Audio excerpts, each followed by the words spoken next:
요한이 전한 거룩한 복음입니다.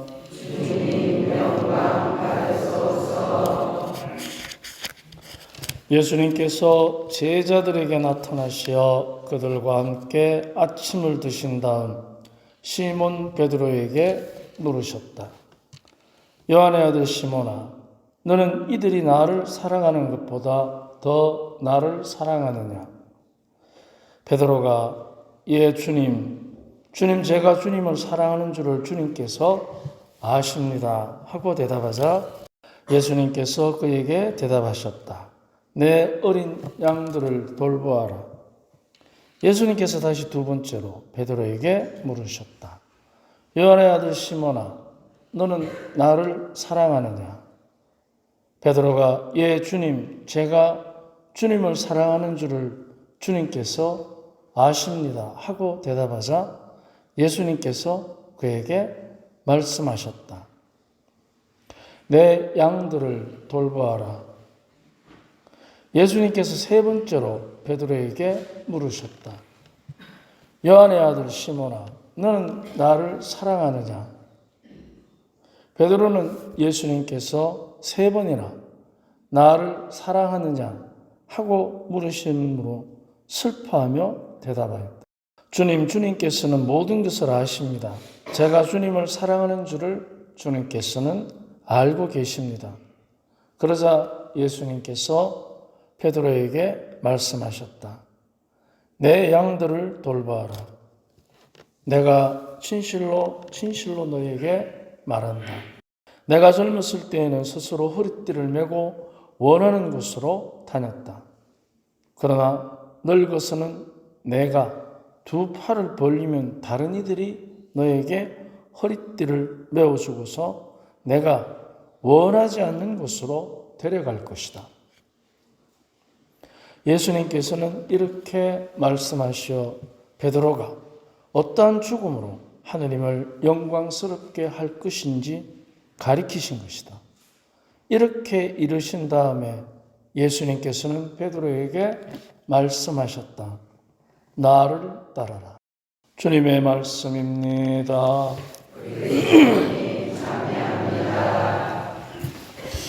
예, 반갑습니다. 오늘 휴일인데 저희 마을을 이렇게 찾아주셔서 고맙습니다.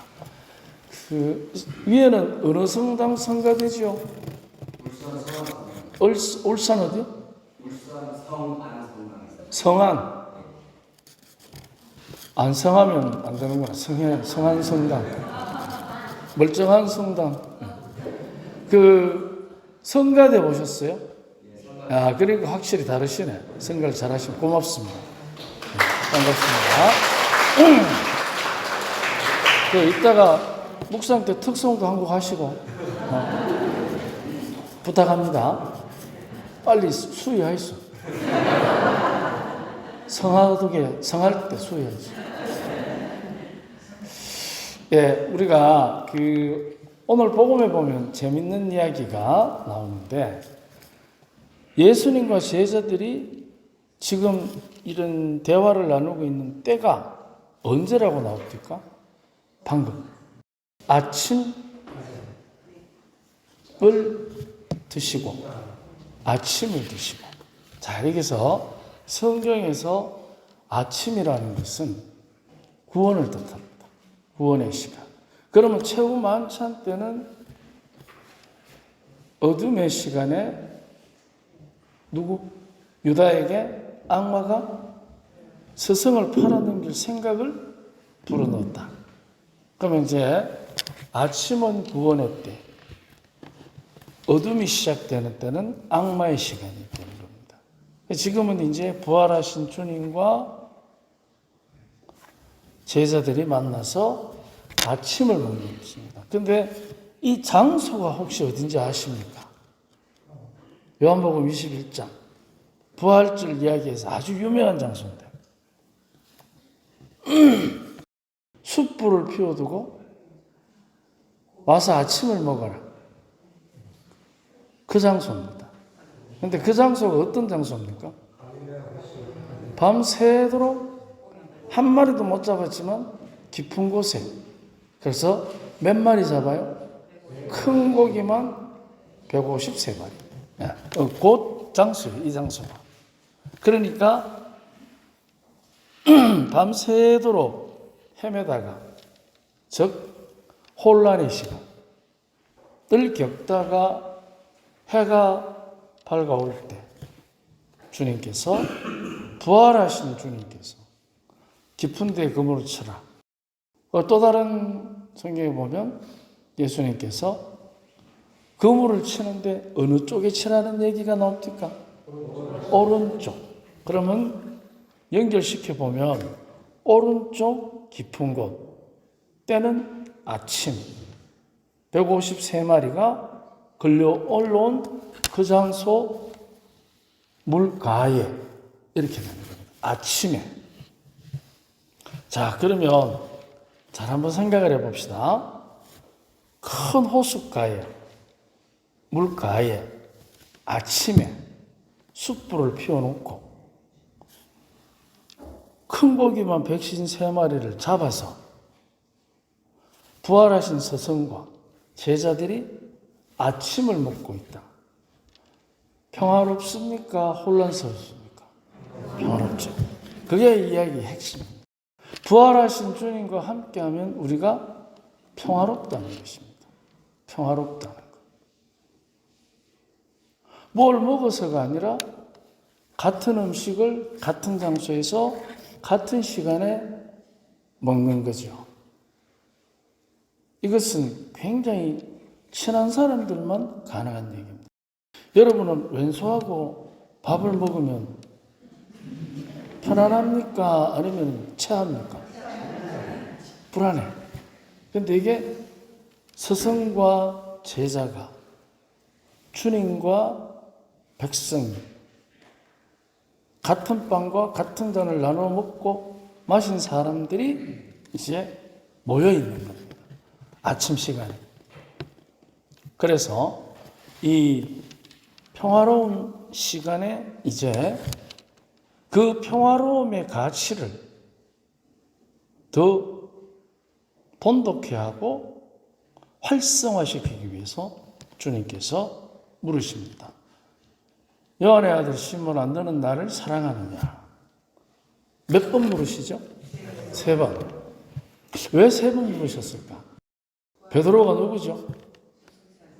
닭이 울기 전에? 그렇죠. 그러니까 이제 3번 모른다 했기 때문에 3번 안가품하는 게 아니고 니 똑바로 알았더라. 그게 아닙니다. 그게 아니고 여기서 3번 부르시는 것은 이제 첫째는 그 전체 제자들 전체 앞에서 베드로의 대표성. 그래서 베드로에게만 물으시는 거예요. 제자들이 다 들어야 되는 거예요. 두 번째는 베드로 자신에게 재차 모두에게 묻고 모두가 듣도록 베드로에게 묻고 베드로가 듣도록 베드로에게 묻고 마지막으로 한 번 더 물으시는 것은 베드로 안에 있는 베드로만이 가지고 있는 하느님의 영. 그래서 그 하느님의 영을 베드로 안에 있는 하느님의 영을 탁 당신의 말씀으로 건드리니까 그 안에 있는 반대의 유혹의 영이 어떻게 되겠습니까?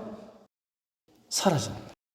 그래서 베드로 안에 있는 3번의 배반에 대한 훈계, 그거보다 더 깊은 것은 제자들이 다 알아듣도록 베드로가 누구인지, 그리고 베드로 자신이 결심하도록, 그리고 베드로 안에 있는 하느님의 영을, 성령을 일깨움으로써 그 반대에 있는 베드로를 유혹하는 악한 영을 완전히 차단해버리는 거예요. 그러므로서 어떻게 하느냐? 그것은 베드로에게 하지만 베드로가 대표성을 갖고 있기 때문에 다른 제자들 모두가 이제 각자의 안에 있는 하느님의 영의 활성화로 서로가 어떻게?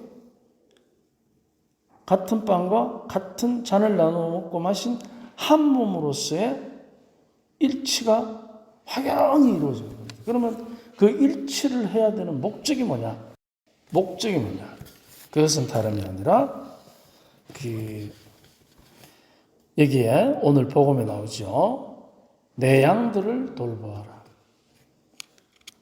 근데 그냥 양이 아니고 어린 양들입니다. 어린 양. 분명히 나오죠. 어린 양. 그리고 그 어린 양들의 표현이 왜 어린 양이냐? 아직까지 예수님을 중심으로 한 교회가 불같이 일어나지 않았기 때문에 이제 일어날 것입니다. 이에 의해서 이제 그 어린 양이 성숙된 양으로 성숙해 가야 되는 과정을 거쳐야 되는 겁니다. 그러면은 거기에서 양들을 돌보거나 또는 제자들끼리 일치를 이루거나 또는 그리스도와 일치를 이루거나 하는 그 핵심 고리는 방법을 가르쳐 줍니다. 너는 나를 사랑하느냐? 자, 어린 양들을 어떻게 돌보느냐? 주님을 사랑하는 마음. 왜냐하면 어린 양들을 사랑하는 마음, 그거보다 더 중요한 게 주님을 사랑하는 마음입니다. 왜냐하면 어린 양들을 사랑하는 것은 만약에 주님의 가치가 배제되고 양들만 사랑하게 되면 그 사랑이 의미가 있겠습니까? 만약 우리가 주님을 배제하고 사람들만 사랑하게 되면 끼리끼리 됩니다. 틀림없습니다. 주님을 사랑한다는 한 본당에서도 여러분 끼리끼리 잘 어울리잖아요. 안 그렇습니까? 다 어울립니까? 쉽게 이야기하죠. 야, 네 마리아 조심해야 돼. 요 아이가 희한하도 않아. 네 말고 있기를 가지 말이 다른 데 가지. 그 가면 들은 베드로는 바울한테 가가 요 아이가 가지 마, 그 베드로가 가지 마라 하는데 가지 말고 네 말고 있기를 하면서 다 해주는 거야. 그래서 주님을 배제하게 되면 자칫하면 공동체가 아니고 끼리끼리 되는 겁니다. 끼리끼리 되면 맞는 끼리, 안 맞는 끼리는 어떻게 되겠습니까? 대립하게. 그래서 주님께서 나를 사랑하느냐.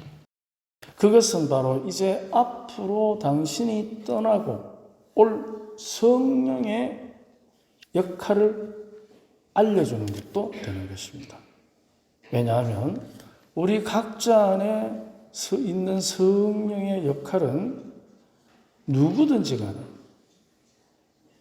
어떤 경우이든 간에 어디에서든 간에 사랑으로 모든 것을 바라보고 해결하고 이해하고 판단하고 어울리도록 해놓은 것입니다.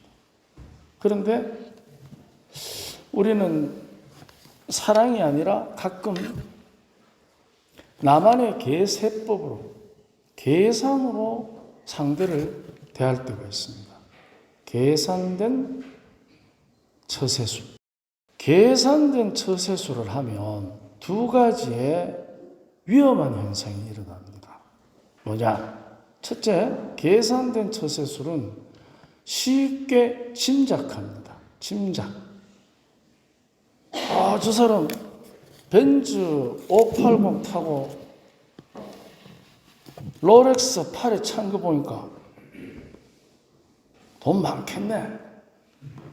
알고 보면 롤렉스 한 1시간 차고 있으면 설이 끼고 알 빠지면 죽을 거예요. 짐작하는 거예요. 짐작. 가장 위험한 게 계산된 처세술에서 우리가 유혹으로 빠지기 쉬운 게 첫째는 짐작이에요. 짐작. 그리고 두 번째가 기대. 내하고 이만큼 일을 살았으니까. 우리 이만큼 성가대 같이 했고 성교위원회 하고 있고 남편이고 아내니까 이제 좀 내 마음 알겠지. 앞뒤가. 앞뒤가. 같이 안 왔어요? 맞죠? 앞뒤가. 형제님, 앞뒤가.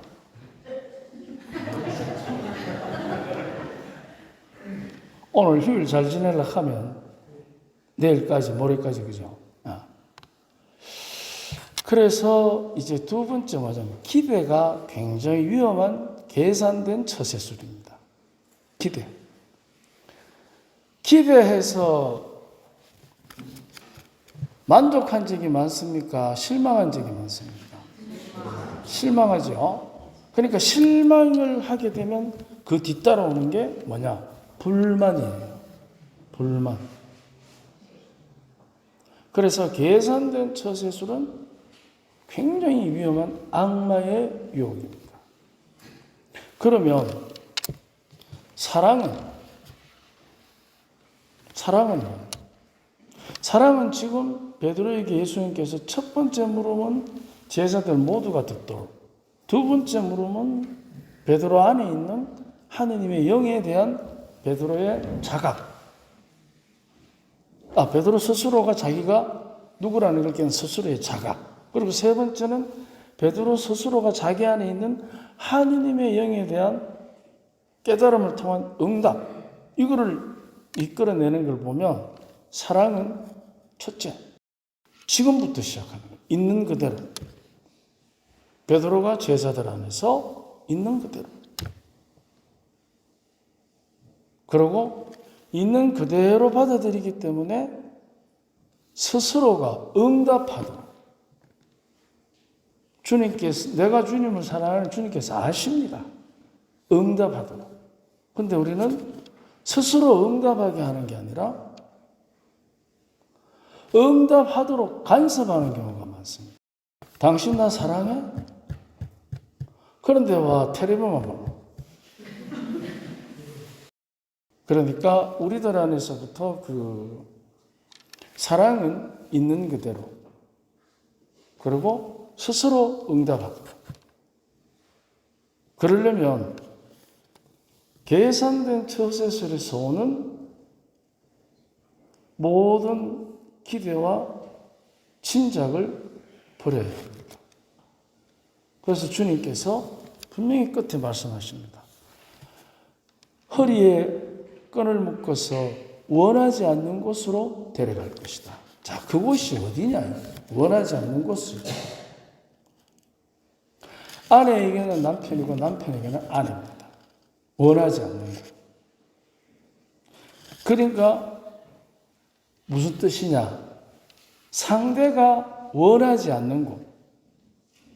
그곳에 내가 가야 되고 또 내가 원하지 않는 곳으로 상대가 나를 데려갈 것입니다. 그게 사랑하는 사이 아닙니까? 어떻습니까? 내가 원하지 않는 곳에 나를 데려가요. 아내는 남편을, 남편은 아내를, 친구는 친구를. 그 친구가 원하지 않는 곳으로 나를 데려간다는 거예요. 이게 사랑의 법칙에 들어갑니다. 그러니까 어떻게 됩니까? 내가 원하지 않는 곳으로 친구가 나를 데려가니 친구를 위해서 어떻게 해요? 희생하는 거죠. 그래서 사랑은 세 번째 중요한 법칙. 희생을 먹고 크는 나무다. 결코 사랑은 달콤한 게 아닙니다. 어떻습니까? 달콤합니까? 눈물의 씨앗입니까? 어느 거예요? 그러니까. 그래서 우리가 주님께서 이 베드로에게 말을 물으시는 이 장면은 굉장히 아름다운 장면입니다. 아름답고 그 안에서부터 우리가 믿음에 대해서 가지고 있는 참다운 삶의 믿음의 희망이 확 꽃피는 그런 동상과 같은 이야기입니다. 우리 안에 그야말로 내가 원하지 않는 곳으로 항상 우리는 사랑하면 가야 합니다. 오늘도 나설 준비를 주님과 함께 잘 하도록 합시다. 아멘.